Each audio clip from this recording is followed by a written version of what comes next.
front of me is OPPO Reno15 FS, and today I would like to show you how you can turn on and use one-handed mode.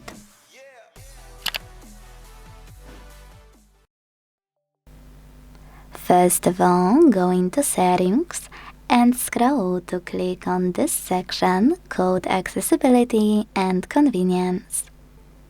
Now scroll again and this time select one-handed mode. Unfortunately, if you are using 3 buttons navigation, you won't be able to use one-handed mode. You need to switch to gestures.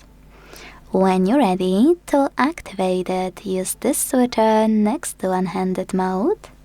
And when it's blue, follow all of those instructions from your screen. Swipe down from the bottom of the screen to enter one-handed mode.